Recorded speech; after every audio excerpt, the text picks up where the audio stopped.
Allahu është ai që ua pranon tauben robëve të tij.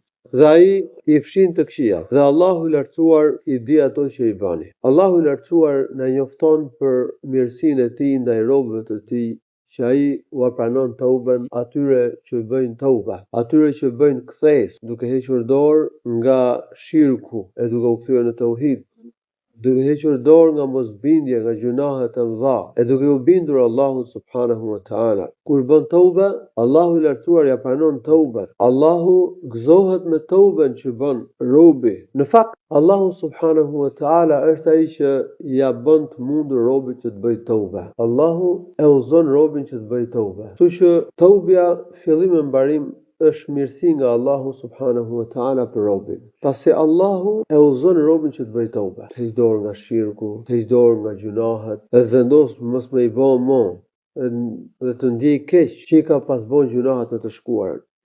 Allahu subhanahu wa taala është ai që udhëzon robin këtë gjë. Dhe Allahu lartësuar ja pranon tauben robit, që ky rob mos vuaj pasojat e gjunaheve. Allahu subhanahu wa taala gëzohet shumë kur robi bën tauba. Sikur se ka përmendur profeti sallallahu alaihi wasallam në disa hadithe. Allahu I do ata që bëjnë tauba. Inna Allaha yuhibbu at-tawwabin wa yuhibbu al-mutatahhirin. Inna Allaha yuhibbu at-tawwabin wa yuhibbu al-mutahhirin. Allahu lartësuar I do ata që bëjnë tauba dhe ai I do ata që pastrohen. Që tauba është një nga veprat që e do Allahu subhanahu wa taala. Por në mënyrë që robit I pranohet taubja, duhet që plotësoj kushtet e taubes. Dhe kushtet e taubes janë që robi së pari të heqë dorë nga mëkati, e dyta të vendosë mos e bëj më në të ardhmen, e treta të ndjej keqardhje që e ka bërë gjunahun. Për kushtin e fundit, I dërguari Allahut sallallahu alaihi wasallam ka thënë një hadith, an-nadamu tauba. Keqardhja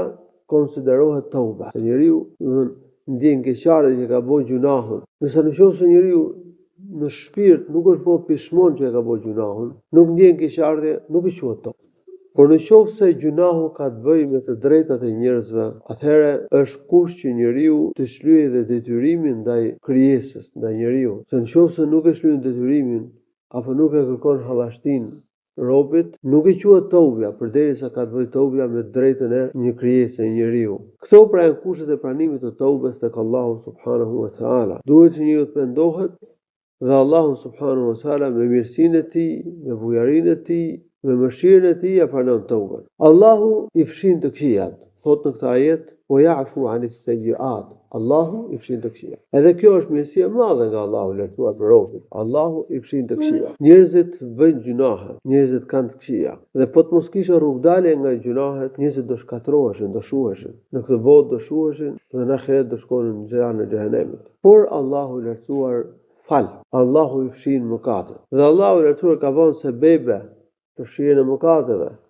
Një nga sebebet është taubja, po ka edhe sebebe të tjera, siç janë të mirat, veprat e mira I fshin të këqijat. Po hyn taubja, po hyn dhe veprat e tjera të mira, siç është namazi, agjërimi, sadakaja, dhikri e tjerë. Edhe sprovat, belat që I bin robit, janë shkak për fshirjen e gjunaheve. Po ka edhe shkaqe të tjera, të cilat mund të flasim një herë tjetër inshallah taala. Ibn Kathiri Allahu mëshiroft thot, Allahu I fshin robit gjunahet të këqija që ka bën në të kaluar, dhe ndërsa gjunahet që bën në të ardhmen, Allahu lartuar I fshin atij me tauba. Në një vend tjetër në Kur'an Allahu lartuar thot, "Wa man ya'mal su'an aw yadhlim nafsahu thumma yastaghfirillaha yajidillahu ghafuran rahima." Kush bën vepër të keqe ose I bën padrejti vetes, I bën keq vetes, e pastaj I kërkon falje Allahut të lartuar, duke përmbushur kushtin e taubes, e pastaj I kërkon falje Allahut të lartuar, nën kuptohet, duke përmbushur kushtin e taubes, do të gjejë, do të konstatojë se Allahu I lartuar është falës dhe mëshirues. Në fundin e ajetit të surës Ash-Shura,